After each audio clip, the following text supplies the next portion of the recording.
بسم اللہ الرحمن الرحیم۔ السلام علیکم۔ جہاں آپ یوٹیوب پر سرچ کر رہے ہیں کہ واقعہ کربلا کیا ہے اور واقعہ کربلا کس طرح سے ہوا اور حضرت حسین رضی اللہ عنہ کو کس نے شہید کیا، وہاں آپ کو بہت ساری ویڈیوز ملتی ہیں جن میں یہ بھی کہا گیا ہے کہ یزید نے ان کو قتل کیا ہے، اور بعض ویڈیوز میں یہ کہا گیا ہے کہ ان کو کوفیوں نے قتل کیا ہے۔ تو آج کی جو ویڈیو ہے میں پوری تحقیق کے ساتھ بنا رہا ہوں اور بالکل صحیح روایات میں آپ لوگوں کے ساتھ بیان کروں گا۔ تو آپ سب سے گزارش ہے کہ ویڈیو کا انت تک لازمی دیکھیے گا، اور جو بھائی چینل پر نئے ہیں ان سے گزارش ہے کہ چینل کو سبسکرائب کر لیں۔ تو چلیے ویڈیو کو شروع کرتے ہیں۔ مسلم بن عقیل سیدنا حسین رضی اللہ عنہ کی طرف سے کوفہ جا چکے تھے، تو مسلم بن عقیل نے سیدنا حسین رضی اللہ عنہ کو حالات کی بہتری کا خط لکھا، تو حسین رضی اللہ عنہ کوفہ کے لیے روانہ ہو گئے، لیکن ابھی رستے میں ہی تھے کہ پیغام ملا کہ مسلم بن عقیل کو شہید کر دیا گیا ہے، اور ان کے ساتھ اہل کوفہ کی غداری کی یہ خبر پاتے ہی سیدنا حسین رضی اللہ عنہ نے واپسی کا ارادہ کر لیا۔ لیکن مسلم بن عقیل کے بھائیوں نے کہا کہ ہم اپنے بھائی کا بدلہ لیے بغیر واپس نہیں جا سکتے، تاریخ تبری میں ہے، ہم ہرگز واپس نہ ہوں گے یہاں تک کہ انتقام لے لیں اور ہمارا بھی وہی انجام ہو جو ہمارے بھائی کا ہوا ہے۔ اور دوسری طرف کوفیوں نے سیدنا حسین رضی اللہ عنہ کو خط لکھا، آپ مسلم بن عقیل کی طرح نہیں ہیں، وہ لوگ نہیں جانتے تھے، لیکن آپ اگر کوفہ پہنچ جائیں تو لوگ آپ کی اطاعت کے لیے ٹوٹ پڑیں گے۔ اب یہاں حسین رضی اللہ عنہ اپنے تمام ارادے منسوخ کر دیتے ہیں، اور ان کا جو موقف مکہ میں بنا تھا اس کے مطابق وہ مستقبل کے حالات سے بے خبر ہو کر کوفہ کی طرف چلتے رہے۔ قادسیہ پہنچے تو چند عرابی آپ کو ملے اور کہنے لگے، عبید اللہ بن زیاد نے حکم دیا ہے کہ واقسہ اور سام و بصرہ کے بیچ پہرا لگا دیا جائے اور کسی کو بھی آنے جانے سے روک دیا جائے۔ چنانچہ حسین رضی اللہ عنہ آگے بڑھتے رہے اور ان حالات سے بے خبر تھے، یہاں تک کہ آپ کی چند عرابیوں سے ملاقات ہوئی تو آپ نے ان سے پوچھا تو انہوں نے بتایا، واللہ ہمیں اس کے سوا کچھ نہیں معلوم کہ ہم نہ تو کوفہ جا سکتے ہیں اور نہ ہی وہاں سے نکل سکتے ہیں۔ راوی کہتے ہیں یہ سننے کے بعد حسین رضی اللہ عنہ شام دمشق کی طرف روانہ ہو گئے، جہاں یزید بن معاویہ موجود تھا۔ اب یہ قافلہ یزید بن معاویہ کی طرف بڑھ رہا تھا تو راستے میں حربن یزید سے مڈبھیڑ ہو گئی، جو انہی کی تلاش میں نکلا تھا۔ حسین رضی اللہ عنہ نے ہر سے کہا کہ اہل کوفہ نے مجھے خطوط بھیج کر بلایا ہے، میں از خود نہیں آیا، اور اس پر اس نے کہا، اللہ کی قسم ہمیں کچھ خبر نہیں، آپ کن خطوط کا تذکرہ کر رہے ہیں؟ اس پر حسین رضی اللہ عنہ نے کہا، اے عقبہ بن سمعان، ان 2 بوریوں کو نکالو جن میں اہل کوفہ کے میرے نام خطوط ہیں۔ انہوں نے خطوط سے پور ان 2 بوریوں کو نکالا اور حربن یزید کے سامنے پھیلا دیے۔ حربن یزید کی وجہ سے سیدنا حسین رضی اللہ عنہ یزید کے پاس نہ جا سکے اور چلتے چلتے کربلا پہنچ گئے، اور وہاں عمر بن سعد اور ان کے ماتحت سپاہیوں سے مڈبھیڑ ہو گئی۔ عمر بن سعد نے ان سب کو روک لیا۔ حسین رضی اللہ عنہ نے اس موقع پر عمر بن سعد کے سامنے 3 باتیں رکھیں کہ ان میں سے کوئی ایک مان لو۔ پہلی، مجھے چھوڑ دو، میں جہاں سے آیا ہوں وہاں واپس چلا جاؤں۔ دوسری، اگر یہ منظور نہیں تو مجھے چھوڑ دو، میں سرحد پر جا کر جہاد کروں اور شہادت پالوں۔ تیسری، اور اگر یہ بھی منظور نہیں تو مجھے یزید کے پاس بھیج دیں تاکہ میں اپنا ہاتھ ان کے ہاتھ میں رکھ دوں، اور یہ تینوں باتیں لکھ کر عبید اللہ بن زیاد کو ارسال کر دیں۔ عبید اللہ بن زیاد نے جب اسے پڑھا تو فوراً بول اٹھا، یہ ایسے شخص کا خط ہے جو امیر المومنین کا خیر خواہ ہے اور امت مسلمہ پر مہربان ہے، ٹھیک ہے، میں نے ان کی بات قبول کی۔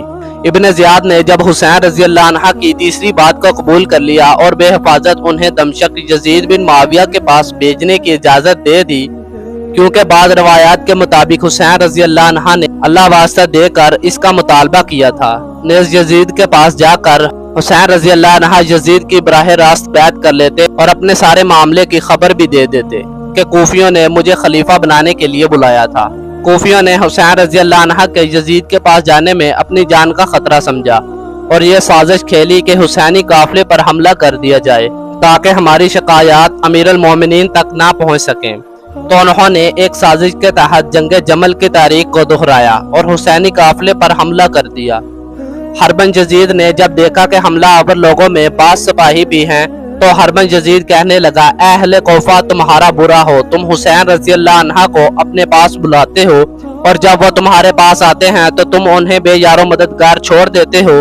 تم نے خیال کیا کہ تم ان کی حفاظت میں اپنی جانیں لڑاؤ گے، پھر تم نے ان کو قتل کرنے کے لیے ان پر حملہ کر دیا۔ ہرمن یزید نے یہ جملے فوجی دستے جو مخاطب کرتے ہوئے کہے۔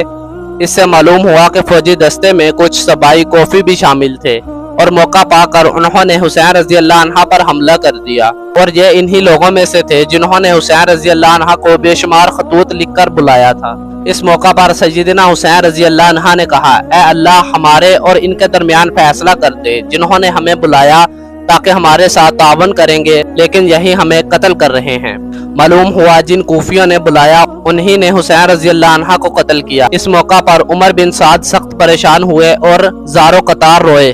عمر بن سعد حسین کے قریب بڑھے، انہیں دیکھ کر حسین کی بیٹی زینب نے کہا، اے عمر بن سعد، کیا حسین رضی اللہ عنہ قتل کر دیے جائیں گے اور آپ دیکھتے رہیں گے؟ راوی کہتے ہیں کہ میں عمر بن سعد کے آنسوؤں کو دیکھ رہا تھا، وہ ان کے رخساروں اور داڑھی پر بہے جا رہے تھے۔ اس روایت سے یہ معلوم ہوتا ہے کہ عمر بن سعد بھی آپ رضی اللہ عنہ کو بچانے کی کوشش میں تھے، مگر کامیاب نہ ہو سکے اور شہادت پر زارو قطار روئے۔ حسین رضی اللہ عنہ کا قاتل کون تھا؟ حسینی قافلے پر حملہ کرنے والے تمام کے تمام کوفی تھے۔ اس بات کا اعتراف اہل تشیع بھی کرتے ہیں۔ چنانچہ مسعودی شیعی لکھتا ہے، وہ تمام لوگ جنہوں نے حسین رضی اللہ عنہ سے قتال میں حصہ لیا، ان کے خلاف جنگ کی اور انہیں قتل کیا، یہ سب کے سب خالص اہل کوفہ میں سے تھے۔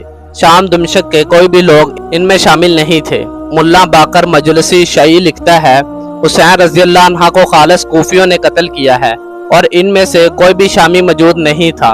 ہنگامہ ختم ہونے پر جب عمر بن سعد حسین رضی اللہ عنہ کے اہل خانہ کو کوفہ لوٹتے تو کوفہ کی عورتوں نے باہر نکل کر رونا شروع کر دیا، اور اس پر زین العابدین یعنی علی بن الحسین نے کہا، اگر یہ لوگ ہم پر رو رہے ہیں تو ہمیں پھر قتل کس نے کیا ہے؟ اور یہی بات حسین رضی اللہ عنہ کی بیٹی سکینہ نے کہی جب ان کے شوہر کو شہید کیا گیا۔ شاہر بن ہوشب کہتے ہیں، جب حسین رضی اللہ عنہ کی شہادت کی خبر آئی تو ام سلمہ کو سنا، انہوں نے عراقیوں کوفیوں پر لعنت کی اور کہا، انہوں نے حسین رضی اللہ عنہ کو شہید کیا، اللہ انہیں تباہ و برباد کرے۔ انہوں نے حسین رضی اللہ عنہ کو دھوکہ دیا اور انہیں ذلیل کیا، اللہ کی ان پر لعنت ہو۔